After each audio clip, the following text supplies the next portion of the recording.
So, Nicky, where were you born? I was born in Canterbury, actually, in the Darfield Hospital, and we lived in Hororata Did you grow up there? for about the first 8 years. And then where did you go?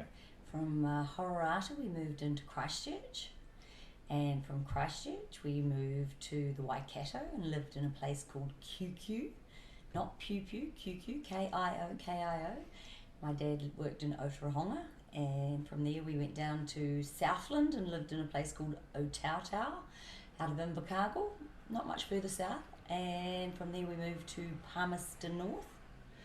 I went to Hokowhitu Primary School and Palmerston North Girls High. Got married, moved to Auckland, and had a holiday home in Mangaia Heads. So, did you show any artistic tendencies as a schoolgirl? Probably a little bit. I've always felt my family were quite creative. My grandfather was very artistic, my grandmother was artistic, so I figured that if they were, then I probably could paint as well. So, a major feature of your life is the fact that you are a geomancer. I am a geomancer. I say geomancer, but I guess the same word applies to, potato. So, when did you first discover that was a skill you had? About 20 years ago, when I was diagnosed with chronic arthritis in my feet, and as fate would have it, I actually had to have a geomancer to come into my home to identify where this underground energy was in my home, and it was directly where my feet had been lying for the previous sort of 8 or 9 years, and then I really wanted to find out more about it. It was such an amazing subject. And so, you now go into people's homes and find the areas of stress or problems that they should avoid? Yeah, well, it started practicing on my family and friends. They probably didn't love it, but they were great people to practice on. And then I started noticing a really big link between what they had going on relevant to where these lines were crossing their bed. And it just wasn't occasionally, it was every single time. So I realised that somebody needed to tell that story. And so I first found out about it before we had Google, and we could actually just go and Google and find the answers. So I had to study and research it and practice and learn, and it's become an everyday thing for me now. It's amazing. Can you mention any stories of problems that you've uncovered? I think one of the biggest aha was obviously when I found it was my feet that were being affected, but I didn't notice an immediate reaction. But the man actually tested the rest of the house, and he found that my daughter's bedroom had an energy line crossing where we had her bed, and he asked me to move her bed. I didn't tell him at the time. She actually still wet the bed, and we moved it. She immediately stopped wetting her bed that night. And if someone had told me that 9 years earlier, I would have been most happy. So I was on a mission to make sure that no other mum or child went through the same thing that what we went through. So, apart from bedwetting, you've also come across major diseases and issues. Yeah, everything from allergies to eczema to irritable gut syndromes and irritable bowels, right through to autoimmune diseases and cancer. And every single time it's totally relevant to where the energy lines cross that part of the bed. It doesn't cause it, but what it does is it lowers your immune system, so you're less able to cope. So you must come across some skeptics. Oh, love the skeptics. Actually just had one the other day, and I'm sure he'll actually be one of my biggest customers once he realises that his health issues are relevant to where he's been living. So you got married 36 years ago? 36 years ago. 36 years ago? I was just a child bride. So is your husband a believer? I love his phrases. He always makes a comment that he's a doubting Thomas, and originally he was a total skeptic, but over the years he's just seen so much evidence that he can't brush it off. When we lived in Bondi, we had to move our bed about half a metre away from the wall every night, and the difference in how he slept was so significant, he just wouldn't get into bed without moving it away from the wall. So you also paint? I do. I figured if my grandmother could paint and artistic sort of talents ran in the family, why couldn't I do it? So I started painting when I was actually pregnant with my daughter, my son, and the doctors told me that I was going to have to sit and not do anything for most of the day, and for anyone that knows me, that's pretty impossible. So I figured, well, I'll start doing something. So I started painting. Successfully? Love, love, love it. I paint. I actually went on to start teaching children because I realised there was no after school classes or any sort of significant classes where we lived in Hobsonville. And I taught children art for about 13, 14 years after school classes. And you spent about 9 years in Australia? 9 years, went for 2, stayed for 9. Were you painting all the time then? Or? I painted quite a lot. I was actually lovely. All of a sudden I had a completely different scenery. I had Bondi, we lived in Bondi, so I'm very drawn to the sea, so I usually paint the ocean or quite like any sort of landscape. But Australian landscapes, landscape's quite different, so it was really interesting. Change. I like doing figures as well, quite like doing nudes, but very drawn to the landscape of the country. And you tend to hide your dog in a lot of your paintings as well. I do. Where's Charlie? My little Jack Russell. She's here somewhere, sound asleep on the floor.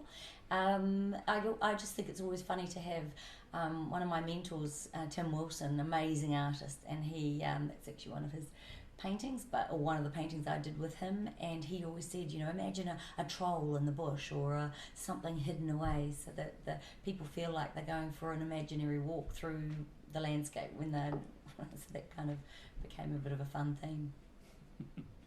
So not related to Where's Wally? Well, probably. I think if you just look at something and it's flat, you don't appreciate it. But if it's kind of 3 or 4 or 5 dimensional, it sends you on a journey, and that's what I guess any sort of art is, isn't it? Taking you on a journey. Mm. So when did you start playing golf? Because I believe you're number 23 in New Zealand? For 9-hole ladies, apparently I am, according to the golf ranking, which is kind of exciting.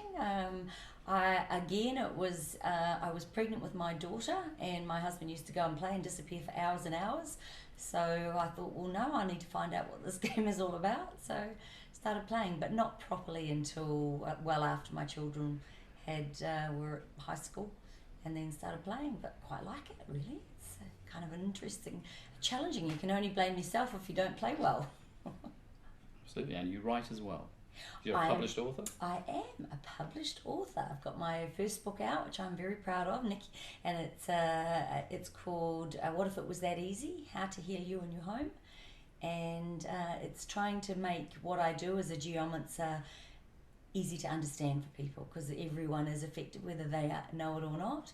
And I wanted to make something that it could be a coffee table book that everyone would have in their home and flick through and know and learn about geopathic stress. So yeah, exciting. That's the first, but since then I've got so many more amazing stories that I want to have in maybe part 2. So if you had to sum up your geopathic stress skills, yes, in just a few words, how would you do it? How would you explain to somebody what it is that you do that they need to look out for? That's such a fascinating question, because I'm always asked to come up with my elevator pitch, and to come up with a 30-second elevator pitch for geopathic stress isn't particularly easy. One of the easiest ways I describe it is NASA discovered when they first sent their astronauts to space that Earth's frequency was 7.83 hertz. If you're on one of the magnetic fields of Earth, it could be over 200 times that strength, so up to 250 hertz. And if you're sleeping or sitting on it, it's going to vibrate or irritate to the point where it's going to lower your immune system and cause you illnesses. And most people go, that I don't understand that. How can that affect me? And I say, have you ever walked into a room and had a cold feeling or a hot feeling, or felt like someone was behind you, or sat in a seat for a period of time and felt irritated or uncomfortable? Chances are 99.999% I would say you're sleeping or sitting on geopathic stress. To the extent that it can actually cause major illnesses. Yeah, so it starts off by lowering your immune system. It doesn't actually cause any of them, but it irritates to the point where then your body can't actually look after itself. We have the most amazing machine if we just give it a chance, and geopathic stress takes away that chance. So if you have a major line going through your house where you're always sitting, there is no cure for it other than to move. Many people think there is, and there's people out there that will provide products that will supposedly block it or that can redirect it. In my experience in the last 20 years, I don't think that you can. I think it masks it for a period of time, like magnetic blankets and that sort of thing. They will block it for a short period of time. No, you don't have to move house, but possibly move sides of the bed, or move your bed to a different position, or if it's your office, move your office. Oh, are you needing some attention? Come and see me. Come on, Miss Noisy, come and say hello. Come on round here. Yes, we can't go and say hello. Come and say hello to Charlie. Come on, quick. Yes, here we go. Here's Charlie. Yes, where's Charlie? She made herself very clear and obvious where you were, didn't you? So do other members of your family have the same skill? Yes, my children can both do dowsing and pick it up really easily. My dad, I've been able to teach my dad, which is amazing. You know, they say you can't teach an old dog new tricks, and I've managed to, which is quite exciting. Animals, funnily enough, are really receptive to it. So dogs are like us, they don't like it, but cats, they do like it. So if you've got a cat that sleeps on your bed or likes spending time where you like spending time, then a really good chance that it's not particularly good for you. So, you know, adjust your location, especially if a cat sleeps on the bed when you're not there and it's not nice and sunny and there's no other reason why they would be there, then the chances are they're picking up the energy. So, you want to go and play now? So do your children, they can, but do they actually douse? They have become more aware that's the importance of it. So whenever they move into a house, saying, Mum, come and check the house, make sure that it's all good and that's okay for us to sit or sleep there. I've taught them how to do it, but they're not necessarily, they know I can do it, so they don't bother. But my husband can't do it. But my sister and brother, they don't seem to do it either. But my mum can't do it either.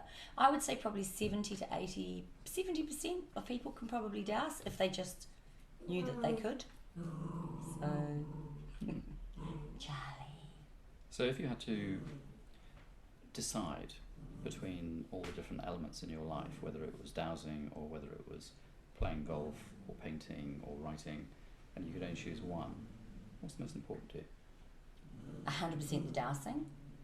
I'd hate to think I ever have to come to that point where I can't do all the things.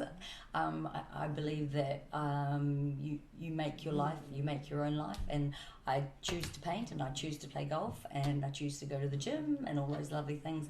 But when I walk away after doing a dowsing on somebody's home, the euphoric feeling of how I've managed to help that person or educate them and enlighten them maybe, it's just the most amazing feeling, and I know I'm doing good for them. Cool. So you're planning on expanding the message of dowsing in any way? Absolutely. With my book, I'd like to think that, you know, everyone can read it and kind of understand it, or it makes them aware. I have a vision of standing in a large auditorium, say, with thousands of people and ask them, have you heard of geopathic stress? And everybody put their hand up. So that's my goal. Whereas at the moment I can walk into a room and have, you know, however many people in the room and everyone says no, haven't got a clue. They all just look blankly at me. So I'm working on it. And somebody said to me once, you know, who's your target market? And I said, everybody. And they said, you can't have everybody. You can only have one person. You know, you can't, that's ridiculous. You can't have everybody. And I said, okay, cool. One person at a time.